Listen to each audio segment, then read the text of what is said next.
মেঘ যেন এক জীবন্ত কল্পনাময় চরিত্র। কবি জয় গোস্বামী এখানে শিশু মনের সরলতা, কৌতূহল আর মুক্ত আকাশে উড়ে বেড়ানোর আকাঙ্ক্ষাকে ফুটিয়ে তুলেছেন। এই মেঘবালিকা আসলে স্বাধীনতার প্রতীক, যে বাঁধন খাড়া নিজের মতো করে আকাশে ভেসে বেড়ায়, কখনো আবার বৃষ্টি হয়ে ঝরে পড়ে। এই কবিতার মধ্যেই লুকিয়ে আছে আমাদের ছোটবেলার সেই নির্ভর স্বপ্ন আর কল্পনার জগৎ। কনসেপ্ট অ্যান্ড কোরিওগ্রাফি আমি শ্রেয়সী, মেঘবালিকার চরিত্রে সানায়া, কবির চরিত্রে আশি, মেঘের দল দিনায়া, আনাইশা দে, Shriya, আনাইশা Banerjee, and special thanks to Tripana aunty for all the props. Thank you. শুরু করছি জয় গোস্বামী।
ছিলাম খেলতে যেতাম মেঘের দলে। একদিন এক মেঘবালিকা প্রশ্ন করলো কৌতূহলে, এই ছেলেটা নাম কি রে তোর? আমি বললাম কুসমন্ত। মেঘবালিকা রেগেই গেল, মিথ্যে কথা, নাম কি আমার হয় কখনো? আমি বললাম নিশ্চয়ই হয়, আগে আমার গল্প শোনো। সে বলল শুনবো না, যা, সেই তো রানী, সেই তো রাজা, সেই তো একই ঢাল তলোয়ার, সেই তো একই রাজার কুমার পক্ষীরাজে, শুনবো না আর, ওসব বাজে। আমি বললাম তোমার জন্য নতুন করে লিখবো তবে। সে বলল সত্যি লিখবি? বেশ, তাহলে মস্ত করে লিখতে হবে, মনে থাকবে, লিখে কিন্তু আমায় দিবি। আমি বললাম তোমার জন্য লিখতে পারি এক পৃথিবী।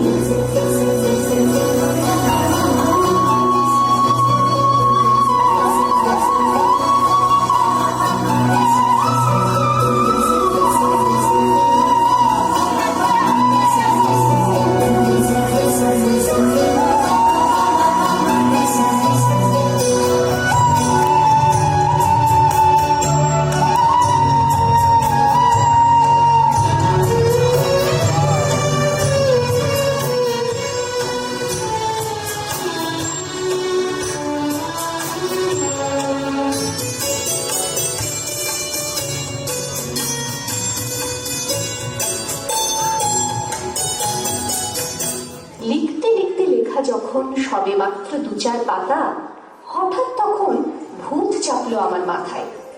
খুঁজতে খুঁজতে চলে গেলাম ছোটবেলার মেঘের মাঠে।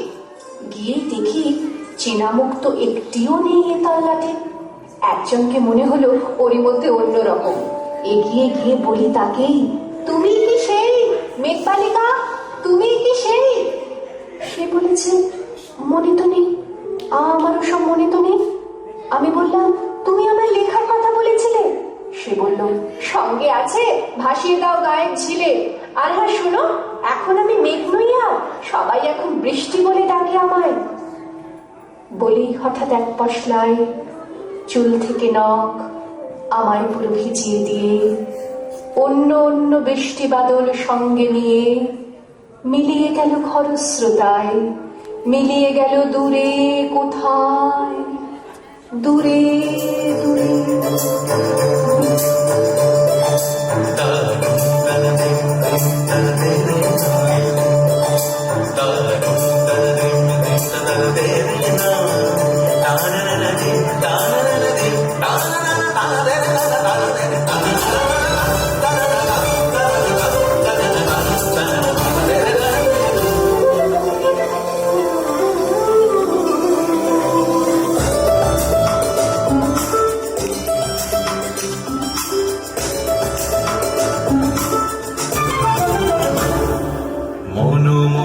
মেঘের সঙ্গে উড়ে চলে দিক দিগন্তের পানে, নিঃসীম শুনতে শ্রাবণ বর্ষণ সঙ্গীতে, রিমিঝিম রিমিঝিম রিমিঝিম। মনো মেঘের সঙ্গে উড়ে চলে দিক দিগন্তের পানে, নিঃসীম শুনতে শ্রাবণ বর্ষণ সঙ্গীতে, রিমিঝিম রিমিঝিম রিমিঝিম।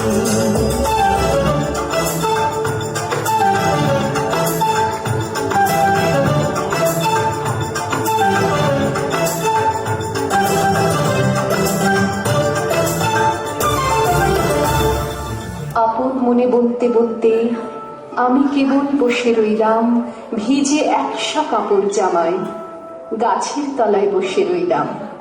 বৃষ্টি নাকি মেঘের জন্য? এমন সময় অন্য একটি বৃষ্টি আমায় চিনতে পেরে বলল, তাতে মন খারাপের কি হয়েছে? যাও, ফিরে যাও, লেখো আবার।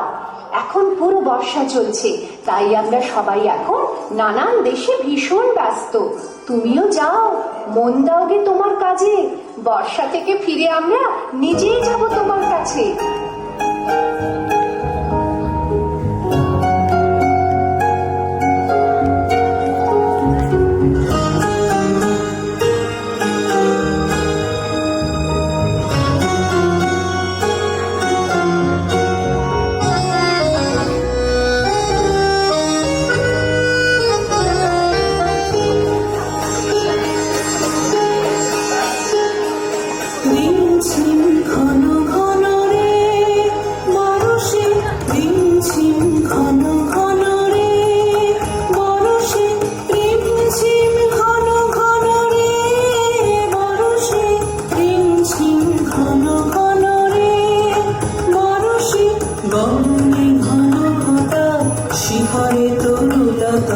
গগনে ঘন ঘটা শিহরে তরুলতা, ময়ূর ময়ূরী নাচিছে হরষে, রিমঝিম ঘন ঘন রে বরষে, রিমঝিম ঘন ঘন রে বরষে, রিমঝিম ঘন ঘন রে বরষে, রিমঝিম ঘন ঘন রে বরষে, রিমঝিম ঘন ঘন রে বরষে, রিমঝিম ঘন ঘন রে।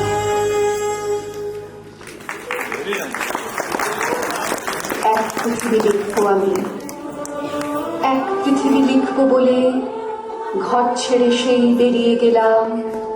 ঘর ছেড়ে সেই ঘর বাঁধলাম গহন বনে, সঙ্গে শুধু কাগজ কলম। একাই থাকবো, একাই দুটো ফুটিয়ে খাবো, দু এক মুঠো ধুলো বালি।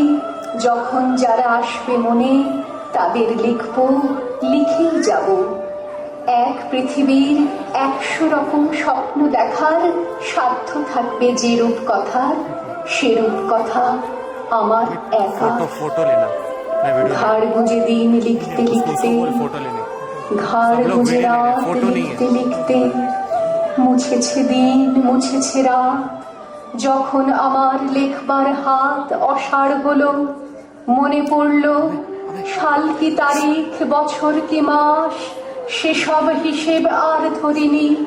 লেখার দিকে তাকিয়ে দেখি এক পৃথিবী লিখবো বলে একটা শেষ করিনি।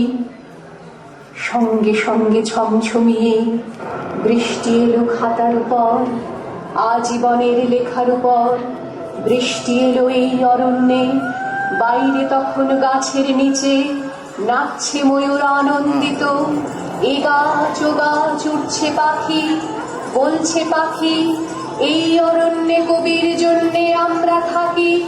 বলছে ওরা কবির জন্যে আমরা কোথাও, আমরা কোথাও, আমরা কোথাও হার মানিনি। কবি তখন কুটির থেকে তাকিয়েছে অনেক দূরে, বনের পরে, মাঠের পরে, নদীর পরে, সেই যেখানে সারা জীবন বৃষ্টি পড়ে, বৃষ্টি পড়ে, সেই যেখানে কেউ যায়নি, কেউ যায় না কোনোদিনই। আজ সে কবি দেখতে পাচ্ছে সেই দেশে, সেই ঝর্ণা তলায় এদিক ওদিক ছুটে বেড়ায় সোনায় মোড়া মেঘ হরিণী। কিশোর বেলা সেই হরিণী।